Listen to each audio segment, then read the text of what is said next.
अस्सलामुअलैकुम, welcome to cricket का सुल्तान। World cup 2023 का आगाज हो चुका है। पहला मैच हुआ इंग्लैंड वर्सेस न्यूजीलैंड और न्यूजीलैंड ने बासानी मैच को जीता। जैसे टॉस जीता टॉम लेथम ने, उसी तरह मैच भी जीत लिया है। क्या ही क्लास की बैटिंग हुई, क्या ही क्लास की बॉलिंग की। इंग्लैंड जैसी टीम जिसकी हम बात कर रहे थे कि डेप्थ तक बैटिंग जाती है, उनको 282 रन तक कंटेन करना और उसके बाद ऐसी बैटिंग कर देना। 272 या 73 की आई थिंक पार्टनरशिप की डेविन कॉनवे ने और रविंद्र आई थिंक नाम क्या था, रचिन रविंद्रा ने जो उन्होंने बैटिंग की है वो बहुत ही आउट क्लास थी। और इंग्लैंड की तरफ से क्या गलतियां हुई उस पर भी बात करेंगे। मैं हूं आपका मेजबान फैजान अहमद भट्ट और मैं हूं आपकी मेजबान ज़रिया राजपूत और हमारे साथ क्रिकेट के एक्सपर्ट्स मौजूद होंगे सुबह की तरह। आज भी हमने रात में उनका साथ नहीं छोड़ना। तो साबिक टेस्ट क्रिकेटर और चीफ सिलेक्टर हारून रशीद साहब हमें ज्वाइन कर रहे हैं, थैंक्स फॉर जॉइनिंग अस।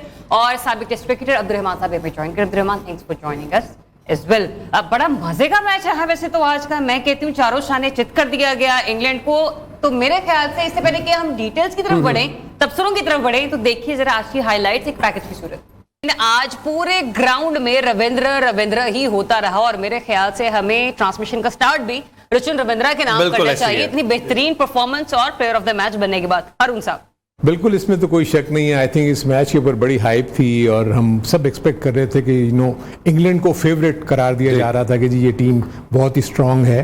लेकिन आज रियल सेंस में मैं आपको बताऊं कि इंग्लैंड को क्या बाकी सारी टीमों को धचका लग गया होगा, क्योंकि रविंद्रा 13 वनडे मैचेस खेला हुआ, पहला उसका वर्ल्ड कप, और जिस तरह आके उसने आज बैटिंग की है ऐसे उसने आउट क्लास कर दिया। पाकिस्तान के साथ वार्म अप में उन्होंने 97 बड़ी अच्छी किया था। देखिए, अब मैं जो सबसे बड़ी चीज यही कहता हूँ, अब देखें कि जो न्यूजीलैंड की जो सोच थी, जो प्लानिंग उनकी थी, उसके मुताबिक सारी चीजें हो गई। एग्जैक्टली, ये बहुत कम होता है क्रिकेट में। यानी आप मुझे बताएंगे उसको प्रमोट करना, नीचे इतने अच्छे अच्छे बैट्समैन बैठे हुए हैं और उन्होंने उसको प्रमोट किया रविंद्रा को कि वो ऊपर जाके बैटिंग करे। और ये कॉन्फिडेंस शो किया।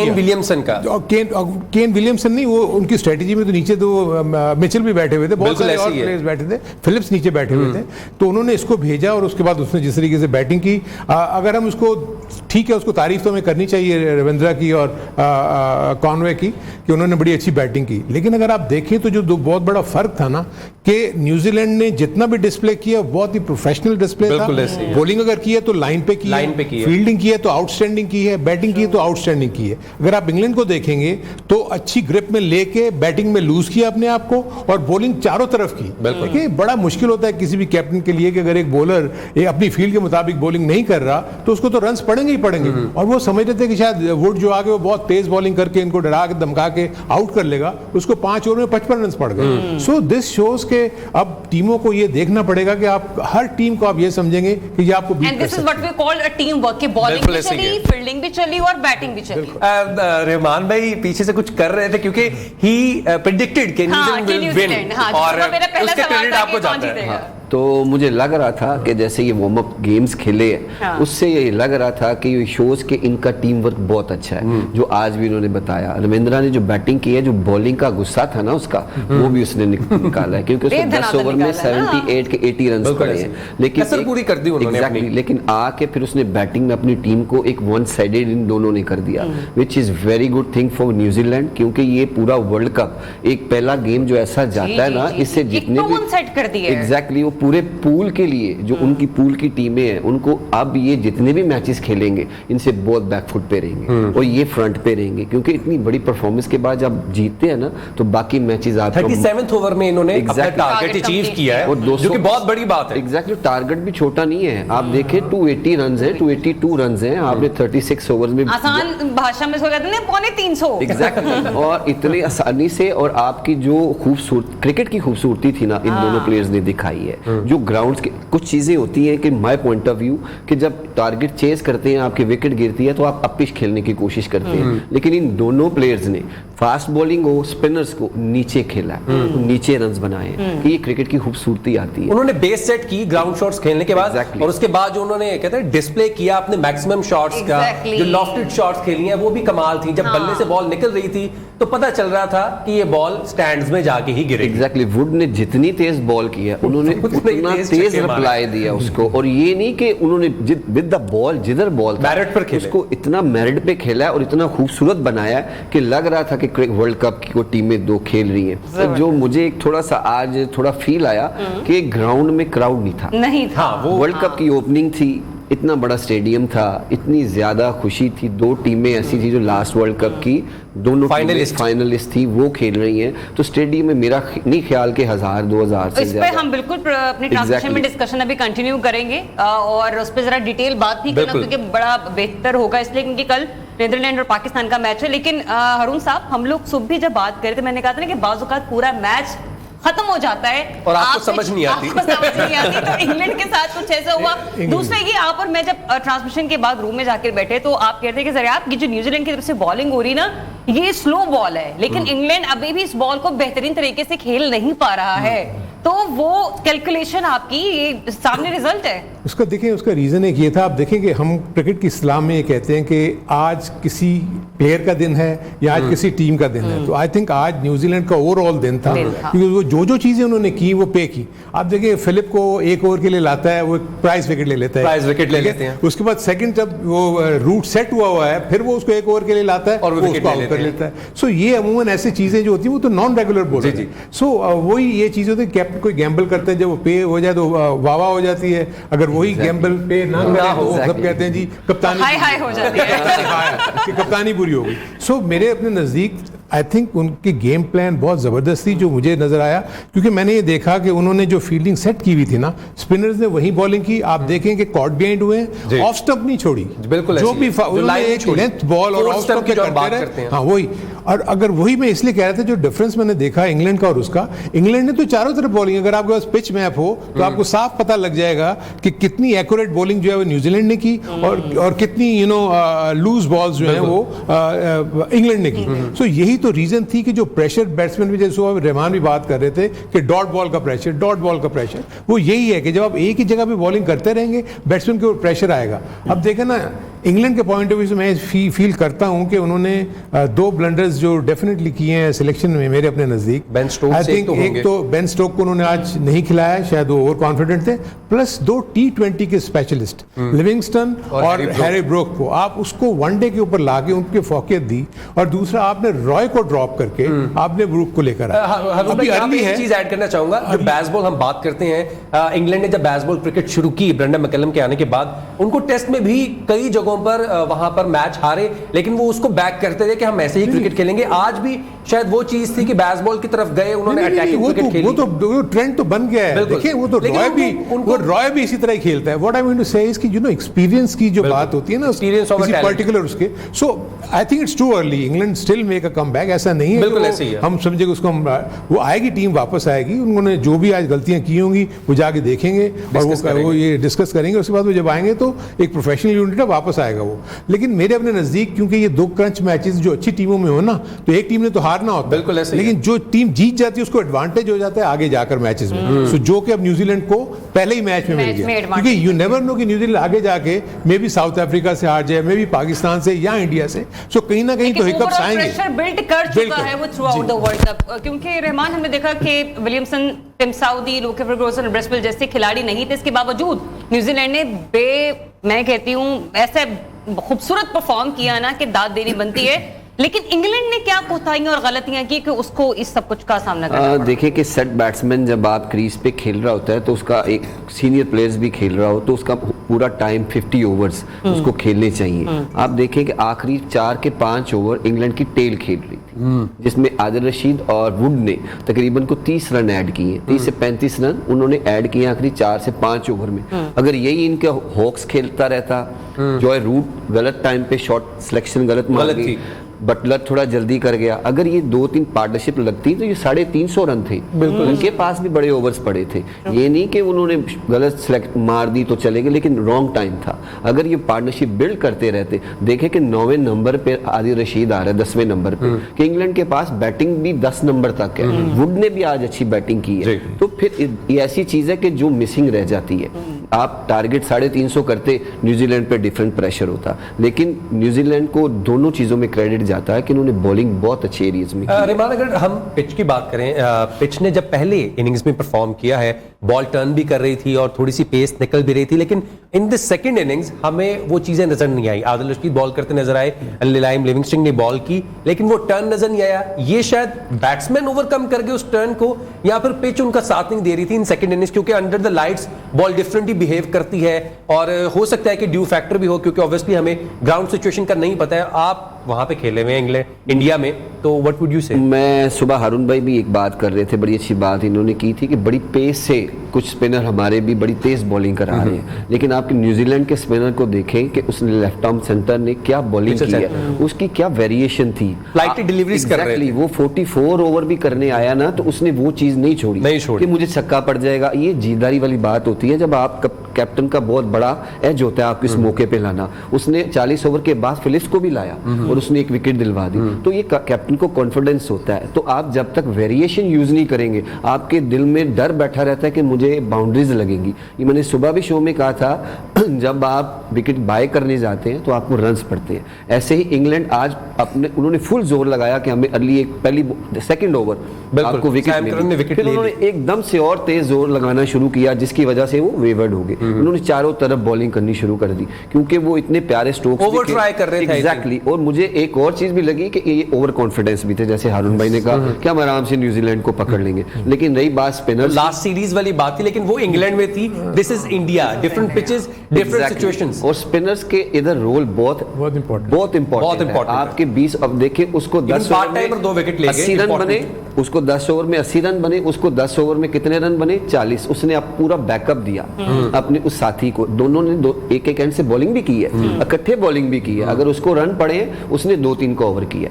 तो ये बॉलिंग पार्टनरशिप लगती है। सेम बैटिंग की बात करते हैं, बॉलिंग पार्टनरशिप्स भी वो कहते हैं ना कि अकल वालों के लिए निशानी है। तो हारून साहब, कल पाकिस्तान और नीदरलैंड का मैच है, तो आपको क्या लगता है कि हमारे लिए क्या मोरल ऑफ द स्टोरी होना चाहिए? हमारे भी दो ओपनर्स लेफ्ट हैंडर हैं। मैं आपको सिर्फ ये कह सकता हूं कि अब हर मैच जो है ना, अब कोई ये नहीं कह सकता कि कौन सी टीम जीतेगी। देखिए, टीमें जो है ना वो तैयारी करके आई हैं, और हर एक में वर्ल्ड कप को जीतना है। वर्ल्ड कप जीतने के लिए वो ऐसी सिर्फ पार्टिसिपेशन के लिए तो नहीं आई, वो कुछ ना कुछ अपने आप को शो करने के लिए आई। आई थिंक जो अभी बात की रहमान ने, क्योंकि तेज बॉलिंग की, एक और जो टेक्निकल पॉइंट जो मुझे नजर आया, देखिए मेजॉरिटी ऑफ दी केसेस में अब अगर आप देखते होंगे कि बॉलर्स जो है ना वो ज्यादातर अपने आप को तैयार करते हैं राइट हैंड बैट्समैन के लिए। बिल्कुल ऐसे ही है। आपके जितने भी आप देखेंगे मेजॉरिटी ऑफ द बैट्समैन जो होते हैं वो राइट हैंडेड बैट्समैन होते हैं, तो आप अपने हिसाब से राइट हैंड के लिए आपकी वो लाइन लेंथ और ये सब बनी होती है। आज पहली मर्तबा दोनों set left handed batsman batting कर रहे थे, तो वो प्रॉब्लम मैं फील करता हूं कि जो तेज बॉलिंग करते हुए मुझे नजर आए सब, और क्योंकि हमको इसीलिए वो लाइन को मेंटेन नहीं कर सके। और जब उन्होंने अटैक किया ना, ऑफ स्पिनर की कमी नजर आई। मोइन अली ने बॉल किया, लेकिन वो उस एरिया से बॉल नहीं कर पाए, तेज बॉल कर रहे थे बचने के लिए, क्योंकि उनको रन इतने पड़ गए हुए थे। मेरे अपने नजदीक जो इंग्लैंड की कंडीशन है ना, ये रहमान तो आप मेरा ख्याल काफी अर्सा खेला भी है, हमारे जमाने में मैं भी खेला हुआ वहां पर स्पिन तो मिलती नहीं है ना, तो इसीलिए वहां पर उनका आर्म बॉल डेवलप होता है उनके स्पिनर्स का। उनके जितने भी लेफ्ट आर्म स्पिनर्स आए हुए या लेग स्पिनर्स आए वो तेज से स्ट्रेटेजिक में बॉलिंग करते हैं। सो मुझे वही चीज यहाँ नजर आई, क्योंकि लेकिन यहाँ पर न्यूजीलैंड ने बहुत समझदारी से हवा दी बॉल को, वेरी किया। मैं जब बात कर रहा था, जो विकेट्स लिए हैं सेंटर ने 82, 84, 86 जो कि हवा देने की वजह से स्लो हुई, उसको मारने गए, टाइम नहीं कर सके, आप आउट हुए। लेकिन ये भी मैं कहूंगा कि सेट बैट्समैन का आउट होना भी गलत था। आई थिंक जब ब्रूक एक ओवर में 16 रन कर चुके थे, तो उसके बाद छक्के की तो कोई मुझे जरूरत नजर नहीं आती थी। नहीं, वही एक एक्सपीरियंस की कमी जो मैं बात कर रहा था कि T20 के वर्जन को लेकर ही नहीं आप चलेंगे, आपको थोड़ी वहां समझदारी का काम भी, क्योंकि गेम सिचुएशन जो रीड करके ही आप खेलते हैं ना। न्यूजीलैंड ने रीड की सिचुएशन और खेला। जब उन्होंने देखा कि इंग्लैंड पे हम हावी हो गए हैं, तो उन्होंने उनको आने नहीं दिया ऊपर, वो उसको फिर चलते चले गए और वो उनको बॉलिंग ने हेल्प कर। हमारे स्पिनर्स के लिए एज है कल? बिल्कुल है, व्हाई नॉट, क्योंकि आप सारी कंडीशन ही आपको सूटेबल है। आप श्रीलंका में भी खेले हैं, पाकिस्तान में भी खेले हैं, पिछले मेरा ख्याल है 2-3 माह से आप श्रीलंका में थे। एग्जैक्टली इन्हीं कंडीशन में खेल रहे हैं, तो नो एक्सक्यूजेस। क्रिकेट में नो एक्सक्यूजेस। जब आप एक्सक्यूजेस, वो जो बहाने अभी फैजान बोले थे, ड्यू फैक्टर, ये वाला फैक्टर अक्सर हम लोग बातें बोलते हैं। ये कहते कितनी देर हो गई है, तो ड्यू तो पढ़नी है, तो फिर एज ए प्रोफेशनल मैंने कैसे बॉल मैनेज कैसे करना है, उसको काउंटर कैसे करना है, प्लेयर ही करता है, वो आपकी मैनेजमेंट नहीं करती, वो आपको तरीके कुछ बता सकती है, but still I have to learn it और डिलीवर इट। ये मेरा काम है ग्राउंड के अंदर। तो इतना कुछ आप देख रहे हैं, क्रिकेट भी देख रहे हैं। आज वेरिएशन से जिसने बॉल की है, आदिल रशीद ने भी कुछ बॉल छोड़े हैं, वो स्पिन हुए, स्पिन भी हुए और उन बॉल्स पे अपील्स भी हुई। Exactly. लेकिन ऑब्वियसली आज दिन था न्यूजीलैंड का, कोई इन द लाइन रही नहीं। बिल्कुल। और लेकिन उसके बाद उसने फिर 3 तेज बॉल कर दी है। उस पे विकेट लेने जाता तो शायद वो चांस लेता तो विकेट मिल सकती। आई थिंक स्कोर बोर्ड पे स्कोर इतना नहीं था कि वो शायद चांस लेते कि हमें चाहिए स्कोर पड़ भी रहा है, विकेट मिल जाएगी। लेकिन 282 और जिस तरह की वो बैटिंग कर रहे थे तो मुझे लगा वो अच्छा। आप एज ए स्पिनर, क्योंकि हमारे जो बात हो रही है ज्यादातर स्पिनर्स पे हो रही है, क्योंकि हमारे पाकिस्तान के भी स्पिनर्स हैं और इंडिया भी हमारे स्पिनर्स को ही डिस्कस कर रहा है बार बार, क्योंकि एक एरिया ऑफ कंसर्न तो है हमारा। एज ए स्पिनर आप कैसे देखते हैं आज जिस तरह की बैटिंग डेविन कॉनवे और रविंद्र कर रहे थे उनके सामने क्या स्माइल दे रहे हैं क्योंकि क्या अप्रोच होनी चाहिए थी आपकी? आप लेफ्ट आर्म स्पिन करते हैं तो क्या अप्रोच होती है आपकी to get any of these batsman out? मेरी कोशिश यही है कि मैं इसको डॉट बॉल क्रिएट करूंगा। आई नेवर गो फॉर कि मैं इसको आउट करना चाहूंगा। मेरा एग्जैक्टली मैं एक 6 बॉल है मेरे पास, मेरी कोशिश है कि इनको 3 डॉट करूं, 2 डॉट करूं, मैं कम से कम रन दूं अपने ओवर में, कि नेक्स्ट ओवर मेरा कोई भी पार्टनर करने आए तो उसको एक कंफर्टेबल जोन मिले। अगर मैं विकेट बाय करने जाऊंगा तो मुझे अगर 15-20 रन बनेंगे तो जो एक दूसरे एंड पे है तो उसके लिए भी स्ट्रगल हो सकती है। तो मेरा काम है कि मैंने एक ही जगह बॉल करते रहना है, अनलेस कि वो मुझे ट्राई ना करे। वो ट्राई करेगा। इंग्लैंड के बैटर्स ने ट्राई किया। Exactly. हारून भाई आपसे सवाल है कि हमने जब पहले शो में बात की कि अब इस 50 ओवर्स के जो मैच को डिवाइड कर दिया गया है 1 से 10 और उसके बाद 10 से 40 और 40 से 50। अगर बात करें जैसे जरियाबी भी बता रहे थे कि इंग्लैंड ने पहले 10 ओवर में 55 रन बनाए और पहले 10 ओवर में मुझे लगता है कि न्यूजीलैंड ने आउट क्लास कर दिया था 80 समथिंग स्कोर करने के बाद, वहीं पर ही मैच को अपने काबू में कर दिया था। उसके बाद स्पिनर्स आए भी तो चांस कम भी लिया जाए, 200 स्कोर ही करना था उसके बाद 40 ओवर। देखिए इसमें तो कोई शक नहीं है कि जो जैसे बात करें, जो आपको याद होगा हमने सुबह भी डिस्कशन की थी कि जो जितने भी कैप्टन हैं ना ये अपने स्पिनर्स के ओवर्स रोकेंगे आफ्टर 40 ओवर्स, और आप देखेंगे उनको उसका फायदा भी हुआ। 40 ओवर्स के बाद आप सेंटर ने भी आगे बॉलिंग की, आप देखेंगे फ्लिप को भी वो उसी वक्त में लेकर आए। सो जो पाकिस्तानी स्पिनर्स की बात करें, मैं सिर्फ रहमान ये देख रहा हूँ कि पाकिस्तानी स्पिनर्स चाहे वो नवाज हो या शादाब हो, अभी भी ये बहुत तेज बॉलिंग कर रहे हैं। अगर तो आपने विकेट्स लेनी है तो आपको थोड़ी सी हवा देनी होगी, आपको क्योंकि वेरिएशन लानी होगी। ये जरूरी नहीं होता कि आप यही वो बॉलर का कमाल होता है। जैसे ये लेफ्ट आर्म स्पिनर है, इनको पता है कौन सी मैंने फ्लाइट करने के बाद कब मैंने जो है एक अपना आर्म बॉल करना है या तेज बॉल करना है, ताकि बैट्समैन को रीड करना है कि अभी कौन सी बॉल पे चांस लेगा। सो दिस इज वेयर मैं अपना फील करता हूँ कि जो रोल है पाकिस्तानी स्पिनर्स का बड़ा इंपॉर्टेंट है। नेदरलैंड की टीम को मैं ये फील करता हूँ कि हल्का नहीं लेना चाहिए, क्योंकि स्पिन तो इतना ज्यादा हो नहीं रहा। ज्यादा स्पिनर से खेलते हैं, ज्यादा स्पिनर्स नहीं। मेरा कहने वाला कि जो स्पिनर्स जो हैं वो अगर हमारे उनको अगर वो परचेज नहीं कर सके ऑफ द पिच, अगर स्पिन नहीं करते तो मेरा ख्याल है उस वक्त तो फिर वो बल्ले पे ही आती है ना। सब ये कब हम सीखेंगे? एशिया कप से पहले हमने अफगानिस्तान की सीरीज खेली, उसमें हमें मिड ओवर्स में विकेट्स नहीं मिली। हमने एशिया कप खेला, हमारा एरिया ऑफ कंसर्न यही रहा। हमने वार्म अप मैचेस खेले, अभी तक एरिया ऑफ कंसर्न यही है। कल पहला मैच आ गया है, वो कहते हैं ना कि हमने तैयारी नहीं की, आज पढ़ाई करके कल पेपर देना है, तो किस तरह से करेंगे? लेकिन हमारी पाकिस्तान की टीम की तो हमेशा यही रही है परफॉर्मेंस कि वो तैयारी इतनी अच्छी नहीं करती, लेकिन पेपर अच्छा देती है। और ये वो तमाम बातें कि हम हर ट्रांसमिशन में ही डिस्कस कर रहे होते हैं कि अनप्रेडिक्टेबल टीम है। हम जिस दिन उम्मीद नहीं कर रहे होते पाकिस्तानी टीम उस दिन परफॉर्म कर जाती है, और जिस दिन हम लोग उम्मीद लगाकर बैठे होते पाकिस्तानी टीम हमें वो अपने गुण दिखाती है, तो शायद ही किसी ने देखे हो। तो वहीं पर बात आ जाती है अब्दुल रहमान के कल तक का पूरा टाइम में। आज न्यूजीलैंड का मैच देखा, इंग्लैंड की अटैकिंग देखी, लेकिन फिर भी अनफॉर्चुनेटली इंग्लैंड उस तरह से परफॉर्म नहीं कर पाया। तो हमारे बैटिंग लाइन कल ज्यादा स्ट्रांग होनी चाहिए ग्राउंड सिचुएशन को देखते हुए, एटमॉस्फेयर को देखते हुए, या हमारे बॉलर्स को तगड़ा होना पड़ेगा? मेरे ख्याल में दोनों शोबों में। आप किसी भी, ये वर्ल्ड कप है या कोई एक सीरीज नहीं है, ये सारी टीमें हैं, आप अपना इम्पैक्ट कैसा छोड़ते हैं। अगर बैटिंग अच्छी करते हैं, बॉलिंग नहीं अच्छी करते, तो नेक्स्ट जो गेम्स हैं उसमें फिर बॉलिंग थ्रू आउट ये पूरा इवेंट स्ट्रगल करेगी। तो डे 1 हो या वेरी फर्स्ट बॉल हो, आपकी इंटेंसिटी एक होनी चाहिए, आप पॉजिटिव होने चाहिए कि मैंने पहला बॉल इस इवेंट का और आखिरी बॉल एक ही जान से करना है, एक ही तरह स्पिन करना है। अच्छी फील्डिंग करनी है। एज ए बॉलर अगर मैं बैटिंग में हेल्प नहीं कर सका तो फील्डिंग में अपनी टीम को 5, 7, 10 रन जितने बचा सकता हूँ रन आउट कर दिया वो बचा के दे दूं, क्योंकि वो एंड में काम आएंगे। अगर मुझे 10 रन पड़ते हैं, फील्डिंग में 10 बचा लेता हूँ तो लेवल हो जाएगा। वरना खुदा ना खास्ता हमने ऐसे ऐसे कैचेस भी ड्रॉप होते हुए देखे अपनी आंखों से कि शायकीन क्रिकेट हो या घर बैठे लोग हो, सर पकड़ कर बैठ जाते हैं और पूरे लाउंज का माहौल, घर का माहौल खराब हो जाता है। हर कोई आग बरसा रहा होता है, ये क्या किया, ये क्या किया, तो ये क्या किया, हम जरूर डिस्कस करेंगे after the break. Stay tuned, cricket का सुल्तान।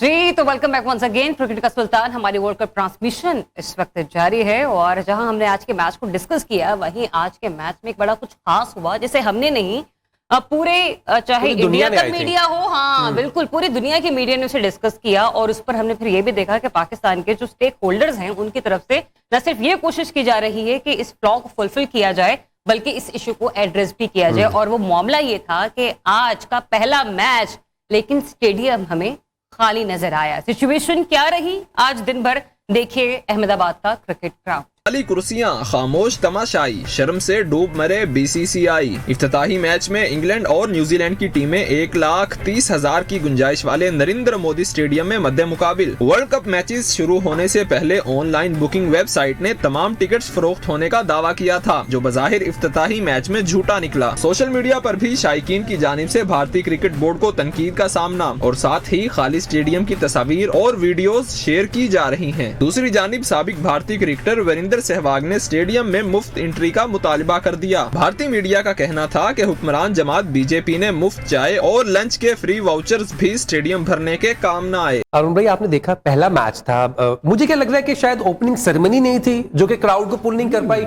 इंडिया का मैच नहीं था जो कि क्राउड को पुल नहीं कर पाया, ऐसा क्या था? हालांकि रोहित शर्मा या फिर इंडिया की नीयत पर शक है आप? इट्स नॉट दैट, मैं फील करता हूँ there is definitely something wrong with it, क्योंकि ओपनिंग सेरेमनी लास्ट मिनट में जो है वो कैंसिल की गई। वहां पर मेरे नजदीक सिक्योरिटी इश्यूज हैं, 3-3, 4-4 माइल पहले क्राउड को रोक लिया गया है और बहुत ही फिल्टर करके अंदर आने दिया गया। तो इतनी दूर से बंदा 6 मील वॉक करके कैसे अंदर आएगा? सो क्राउड ने तो टिकट्स लिए हुए थे, ऐसा नहीं है कि वहाँ नहीं हो। तो एक्चुअली जब हम दूसरे के लिए बातें कर रहे होते हैं ना कि जी फलाने पाकिस्तान में सिक्योरिटी इश्यूज हैं, हम नहीं आएंगे, ये नहीं आएंगे, तो आज तो सारा पोल खुल गया वहां पर। सो इंडिया के यहाँ जिस भी जगह पे आप जाएंगे, अगर जहां पर सिक्योरिटी इश्यूज होंगे वहां टीमों के लिए प्रॉब्लम्स होंगी। आज अगर आप एम्प्टी स्टेडियम में इतना इंपॉर्टेंट मैच, दोनों फाइनलिस्ट टीमें पिछले वर्ल्ड कप की वो खेल रही थी, और जिस तरह का हम पैशन इंडिया में देखते हैं तो ग्राउंड तो खचाखच भरा हुआ होना चाहिए था। इवन कल रोहित शर्मा ने भी कहा कि इट्स नॉट दैट कि हमारे ही मैचेस में लोग आएंगे, हमारे यहाँ लोग क्रिकेट से लव इतना करते हैं कि वो वहां आएंगे। तो ये एक इश्यू है जो आई थिंक बीसीसीआई के लिए बहुत बड़ा ये एक सेटबैक हो सकता है आगे जाकर। एग्जैक्टली रहमान, क्रिकेट के पुजारी यूं कह लीजिए कि आज पूजा करने नहीं पहुंच सके और वो एक क्वेश्चन मार्क है बीसीसीआई पर कि ये सारी सिचुएशन में हुआ क्या। और फिर हम लोग ये भी देख रहे हैं कि पाकिस्तान में भी इस इशू को एड्रेस किया जा रहा है। तर्जुमान दफ्तर खारजा की तरफ से भी आज वाज़ेह तौर पर कहा गया कि हमारे यहाँ के लोगों को भी इनफैक्ट वीजा जो है वो जारी नहीं की जा रही। और ये सबसे बुरी बात है कि आप अपने मुल्क में इन चीजों को कंट्रोल नहीं कर सकते, दूसरों को क्रिटिसाइज करते हैं। तो इतना बड़ा इवेंट था, पहला गेम था, और सबसे पहले तो उन फैंस के लिए कि जिन्होंने ये क्रिकेट मिस कर दी। जो आज का क्रिकेट हुआ है, उन्होंने इन दोनों बैट्समैनों की बैटिंग एग्जैक्टली, लेकिन ये क्राउड से भरा होगा, इसमें परफॉर्मेंसेस का बड़ा मजा आता है, प्लेयर के ऊपर प्रेशर और ज्यादा बिल्ड होता है, लेकिन बड़ा मजा भी आता है क्राउड के अंदर। लेकिन दुख की बात होती है कि चलो वैसे गेम हो तो कोई बात नहीं, एक वर्ल्ड कप है, इसका पहला गेम है और दोनों बड़ी टीमें खेल, उसमें खाली स्टेडियम हो और बाद में पता लगे कि सिक्योरिटी के इशू, तो ये एक बैड इम्पैक्ट पड़ता है आपके पूरे वर्ल्ड कप के ऊपर, क्योंकि पूरी दुनिया की टीमें, आपने पूरे इंडिया में इसको फैलाया हुआ है। एग्जैक्टली, तो फिर टीमों को भी एक चीज का ये झटका लगता है कि हम ग्राउंड जाएंगे, क्या सिक्योरिटीज है, क्या नहीं है, तो इससे प्लेयर्स को भी जरूर फील आती है जेन में। तो वैसे पे परफॉर्मेंसेस पे भी फर्क पड़ सकता है। जब आप ग्राउंड जाते हैं तो आपको पता है होटल्स में भी इतनी उन्होंने सिक्योरिटी सख्त की है, तो ग्राउंड में कुछ भी हैपन हो सकता है। तो लेकिन ये है कि ये चीजें नहीं होनी चाहिए, एक स्पोर्ट्स है, ये क्रिकेट है, तो इसको एक सेपरेट होना चाहिए। तो इसको ये पूरी दुनिया खेल रही है, पूरी दुनिया देख रही है, हर प्लेयर इसमें शामिल है, तो इसको खुशहाल रहना चाहिए, ग्राउंड आबाद रहने चाहिए और प्लेयर को सपोर्ट करनी चाहिए। ऑब्वियसली कल का मैच नीदरलैंड पाकिस्तान का है, पाकिस्तान को वार्म वेलकम तो मिला था, पाकिस्तान के फैंस भी बहुत है वहां पर। इवन बाबर आजम ने कहा कि हमें जितना प्यार यहाँ पे मिला है वो काबिल दीद है, लेकिन उन्होंने ये शिकवा जरूर किया कि शायद हमारे फैंस को अगर मिल जाती टिकट्स या हाँ, वीजा मिल ये जाते तो है। तो ज्यादा बेहतर होता है। कल के मैच में क्राउड आएगा नहीं आएगा ये तो कल ही देखेंगे। अभी वक्त तो एक ब्रेक का, कहीं ना जाइएगा क्योंकि अभी हम बात करेंगे क्रिकेट के बारे में और भी। वेलकम बैक टू क्रिकेट का सुल्तान। पाकिस्तान का मैच है कल नीदरलैंड्स के साथ और पाकिस्तान अपनी वर्ल्ड कप की कैंपेन नीदरलैंड्स से मैच खेलने के बाद शुरू करेगा। ऑल्दो हमारे कुछ एरिया ऑफ कंसर्न्स हैं जो कि जिनको फ्लॉज को फिल करना है। क्या कल का मैच वो मैच होगा जिसमें हमारे ओपनर्स परफॉर्म करेंगे, हमारे स्पिनर्स परफॉर्म करेंगे और वो जो टीम जिसकी हम डिस्कशन किया करते थे एशिया कप से पहले जो कि नंबर 1 टीम थी और जेलिन थी, वो हो पाएगी या नहीं, इस पे भी बात कर लेते हैं। हारून सर मुझे ये बताइएगा, हमारे जो area of concerns Asia cup के पहले से जो अफगानिस्तान की सीरीज थी, फखर जमान परफॉर्म नहीं कर रहे थे ऊपर से, जिसकी वजह से बाबर पे प्रेशर आ रहा था, हमारे मिडिल ऑर्डर पे प्रेशर आ रहा था। और रहमान भाई आपसे ये पूछूंगा कि स्पिनर्स जो है हमारे विकेट्स नहीं ले पा रहे थे। एज ए स्पिनर आप कैसे देखते हैं कि कल का मैच कैसे हो? फर्स्ट मैं आपसे पूछना चाहूंगा, अगर टॉस जीत जाए तो कल क्या करेंगे? मेरे अपने नज़दीक तो अगर आप देखें तो ऑफ लेट पाकिस्तान की टीम ने बहुत अच्छी परफॉर्मेंसेस दी है वनडे क्रिकेट में। ऐसा नहीं है, देखें हर टीम के ऊपर एक बैड मैच आ जाता है ना, आज इंग्लैंड पे आ गया ना। सो जितनी भी बड़ी अच्छी टीमें होंगी अगर वो उस दिन अच्छा नहीं करेंगे तो वो हारने, जैसे आज इंग्लैंड हारी है, हारेंगे। सो मेरे अपने नज़दीक पाकिस्तान बहुत जल्दी वापस आना चाहिए उनको। एक वेल सेट यूनिट है। सिर्फ एक इंजरी की वजह से नसीम शाह के जाने से ठीक है, बॉलिंग पे आपको प्रॉब्लम हुआ, लेकिन अगर आप दूसरी तरफ देखेंगे हसन अली भी काफी एक्सपीरियंस है, तो बेसिकली तो एक ही चेंज होगा ना। आई थिंक फखर को फॉर्म में वापस आना चाहिए। नीदरलैंड की टीम है जिसमें वो अपने फॉर्म में वापस आ सकते हैं, लेकिन मैं ये जरूर कहूंगा कि नीदरलैंड को इजी नहीं लेना चाहिए। अच्छा, अकॉर्डिंग टू सोर्सेस कल साउथ शकील टीम में होंगे, सलमान अली आगा नहीं होंगे और हसन अली तो ऑब्वियसली वो being a left hander probably you know उन्होंने जब क्योंकि प्रैक्टिस मैच में इतने रन उन्होंने कर दिए और जिस तरह उन्होंने स्ट्राइक रेट दिखाया, तो शायद उन्होंने कहा कि ऑफ स्पिनर तो ऑलरेडी है उनके इफ्तिखार, तो उन्होंने उसको एक मौका दिया कि लेफ्ट राइट का कॉम्बिनेशन नीचे आए, क्योंकि नवाज भी नीचे मौजूद है। सो मेरे अपने नजदीक तो यह है कि पाकिस्तान को अच्छा करना चाहिए, लेकिन फॉर्म में वापस आना बहुत जरूरी है फखर जमान का, बिकॉज आगे के जो मैचेस हैं अगर अभी से अपना कॉन्फिडेंस गेन करेंगे तो आगे जाके अच्छा खेलेंगे। अगर 2-3 मैच डाउन द लाइन या फेल होते हैं तो फिर आगे जाके रिकवर करना बहुत मुश्किल हो जाएगा। और तीसरे मैच में हम किसी दूसरे ओपनर को चांस दे नहीं सकते, इट्स अगेंस्ट इंडिया। इसीलिए तो मैं इसीलिए कह रहा हूँ ना कि मेरे अपने नजदीक कल जो टीम खेलेगी मोस्ट प्रॉब्ली आगे के 2 मैचेस भी वही खेलेगी। बिल्कुल, क्योंकि आप इतनी जल्दी चेंज नहीं कर सकते। नसीम शाह खलापुर का जो खला है वो हसन अली पुर कर पाएंगे और बाबर आजम और हमारा जो ओपनर्स होने चाहिए, आपको क्या लगता है कि उन्हें किस फॉर्म में आना होगा?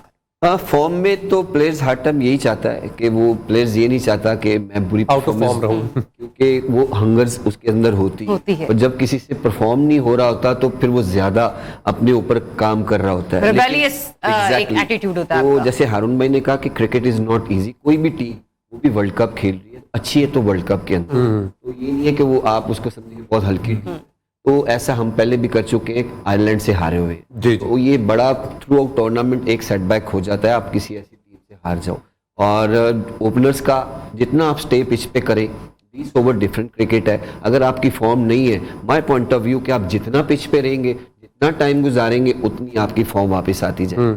आप जान छुड़ाएंगे, हिटों के पीछे जाएंगे तो आप विकेट भी गवाते हैं और आप पूरी टीम को स्ट्रगल भी। अगर हम बात करें इमाम उल हक और फखर जमान का ओपनिंग करेंगे, अगर फखर जमान की हिट्स नहीं लग रही हैं तो दूसरे जानिब इमाम को नहीं चाहिए कि वो स्ट्राइक रोटेट करते हैं, लेकिन वो भी थोड़ा सा रोक के खेलना शुरू कर दे, जिसकी वजह से प्रेशर ऑटोमेटिकली फखर पे आता है, क्योंकि आई एम द मैन उनको लगता है कि जिसने शॉट्स खेलनी है, जिन्होंने वर्ल्ड जो पावर प्ले है उसमें चार्ज करना है, तो इस वजह से वो जल्दी आउट हो जाता है। क्या लगता है कि दूसरा जो पार्टनर है जो कि नॉन स्ट्राइकर एंड पे है, वो कितना मैटर करता है इन ओपनिंग पार्टनर? और मिनिमम स्कोर क्या पावर प्ले का होना चाहिए? बिल्कुल, मेरे ख्याल से कि जब आपके स्ट्रोक्स नहीं लगते, आज भी आपने देखा है कि मैंने ये बात पहले भी की है कि आप नीचे खेलते हैं, आप ऊपर जब ऊपर सोचते हैं तो फिर आप नीचे स्ट्रोक्स नहीं खेल पाते। बीइंग ए ओपनर जब आपके बड़े स्ट्रोक्स नहीं लग रहे तो फिर आप नीचे खेलना शुरू करें, टाइम ले। जब आप पिच पे टाइम लेते हैं, आप हर चीज को देख लेते हैं, बाउंस कितना है, कितना स्विंग है, 2-3 ओवर लगते हैं, तो फखर जैसे प्लेयर्स के लिए वो अगर 3 ओवर मिडन भी खेलता है तो वो लंबा खेलेगा तो वो कवर कर लेगा अपने डॉट्स बॉल को। तो फिर आप अपनी स्ट्रेंथ पे रहें, आपको अपनी एबिलिटी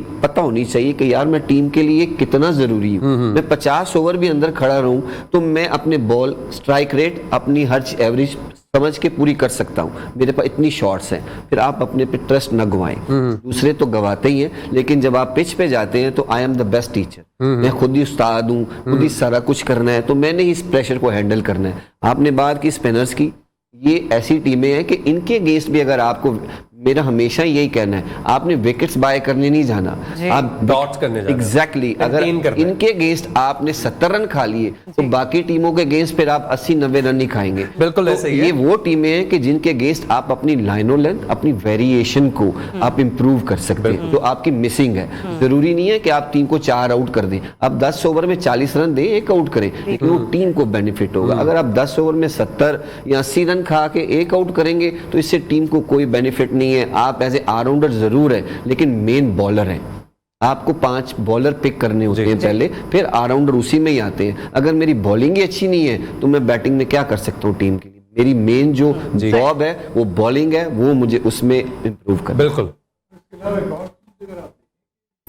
नए प्लेयर तो नहीं है, कदर कलामी की बातें टाइम हो गया, टाइम हो गया है। हाँ, और कल के लिए रखिए। कल इंशाल्लाह आप लोगों से दोबारा फिर से मुलाकात करेंगे हम दोपहर 1 से 2 के दरमियान, और तब तक आप भी दुआएं जारी रखें पाकिस्तानी टीम के लिए। फॉर्म पाकिस्तानी वापस टीम आ जाए। आपको तो अच्छा परफॉर्म करना ही बिल्कुल करना है। ऐसे ही है। अल्लाह हाफिज।